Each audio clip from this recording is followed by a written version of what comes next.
we were told the story when we were there in Malawi. We were told the story of 80,000 slaves were marched through Malawi towards the coast to be exported wherever in the world. On the coast of Mozambique, on the Indian Ocean, yes. And you could probably explain that story better, but to me it seems like all we've done is we've now just left the slavery in the country and we've exported the goods at a lower price.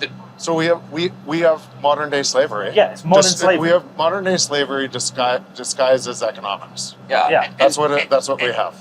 And to color in the detail, we were in a place where the building that we were staying in was actually built to try and stop the slave trade. It was built by people who were abolitionists who were trying to stop the Portuguese colonial export of slaves to Brazil, where at one point in the late 19th century, 80,000 slaves per year were being extracted from what is now Malawi and Mozambique to put on ships to take all the way around where South Africa is up to Brazil. Apparently only 2 of 10 actually survived and made it to Brazil. I mean, we can't even comprehend the monstrosity of what happened. But the point of what we're trying to say is the world has shifted the repression. So the repression used to be obvious and blatant.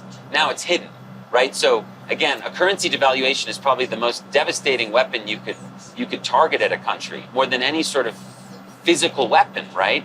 But it's hidden, it's unknown, it's invisible. Even people on the street, they're like, yeah, this really sucks, but they don't, it's not like they think that there's been this huge crime against them. Often they even vote for more through making government bigger and trying desperately to get more money.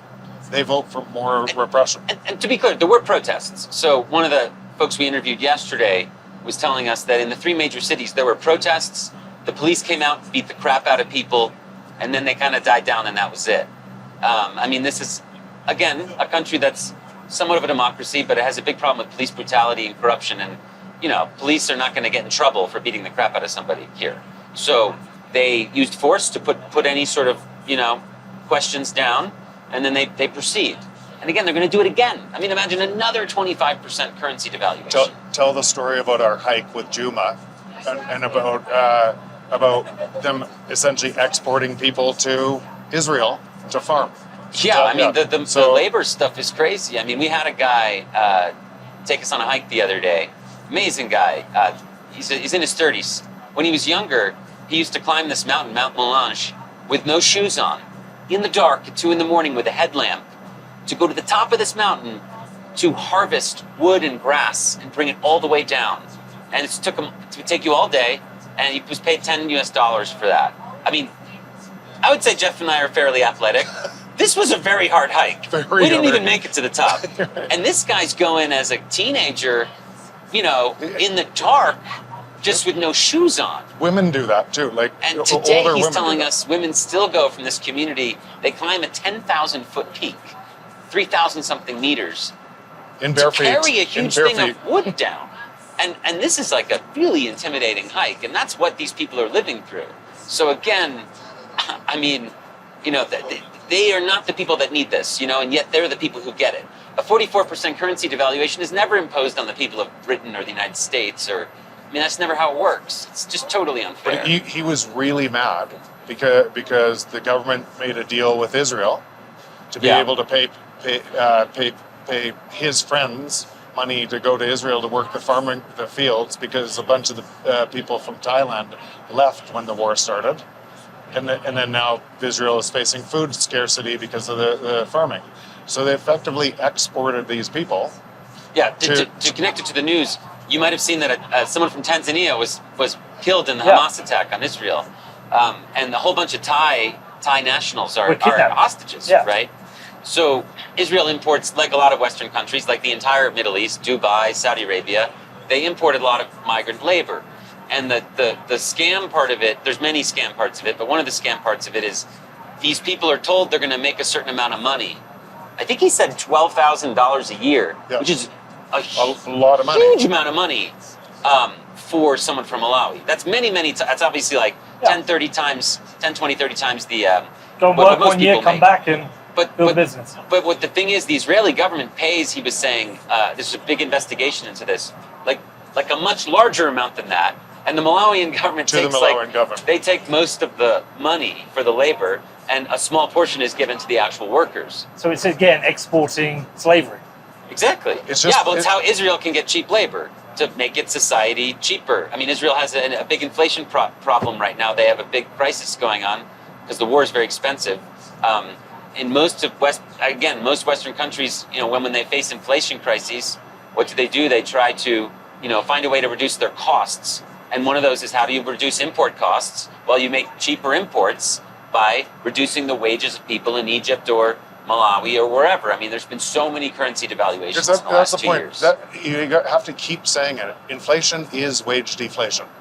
It's the same thing. It's the other side of the coin. Every time you hear inflation, which is an unnatural act, the natural state of a free market is deflation.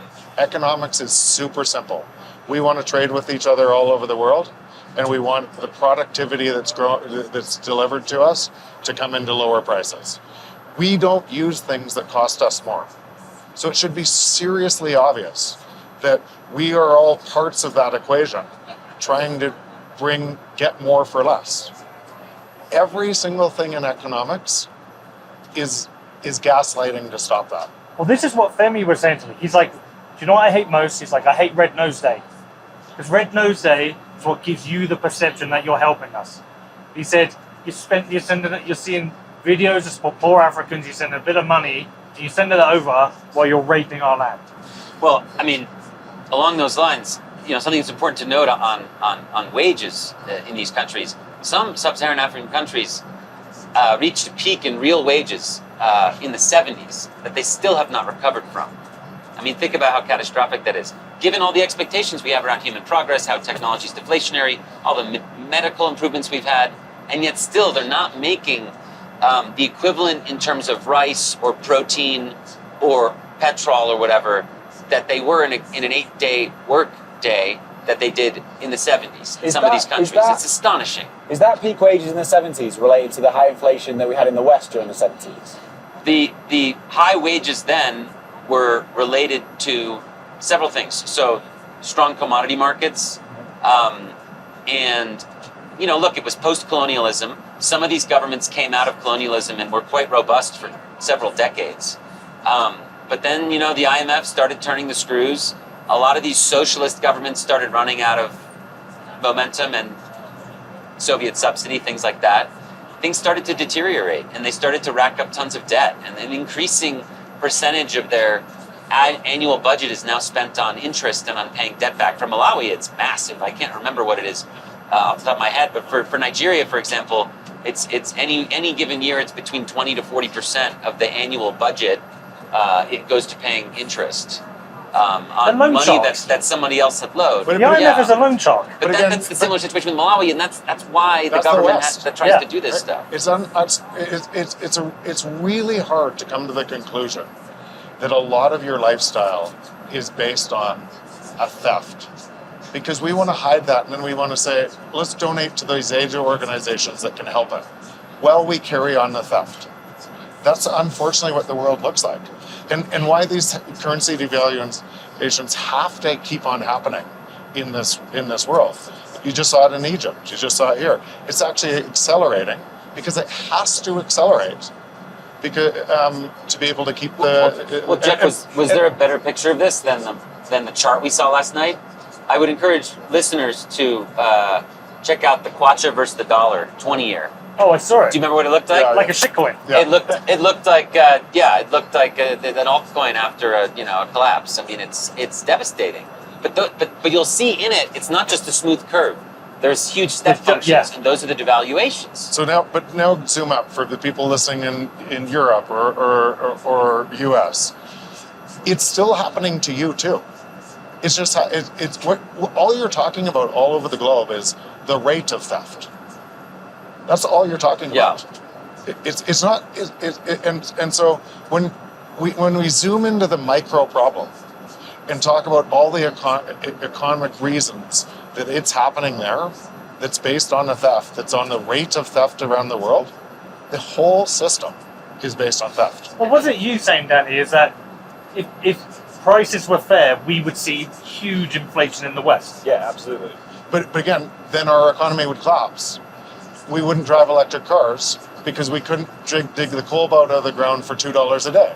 So all of these things, and you could say, okay, well then the technology wouldn't move as fast. It would move faster in a free market, but it would be global in nature, and all of the productivity would flow to all of us. We would work less and gain more every year. Right now, I would suspect that the natural rate of deflation in the market with technology moving is 5% per year, meaning globally, every single person would get 5% richer per year. And that would accelerate faster and faster over time as technology did more of the work. Two things. One, what you'll notice historically is that sometimes our ability to exploit breaks down, and that results in massive inflation.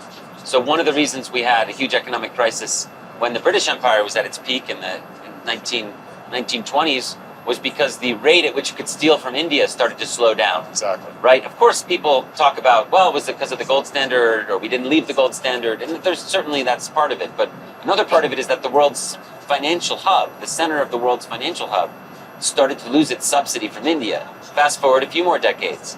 In the 70s, we saw massive inflation in the United States. That was partly because of the end of colonialism and the fact that we stopped controlling energy. And all of a sudden, these other countries decided they were now controlling energy, and they jacked the price on us. Now, fast forward to today, you see globalization start to break down a little bit, right? And that's really something you can really notice, right? So now the question is, what happens if we take this weapon away from them?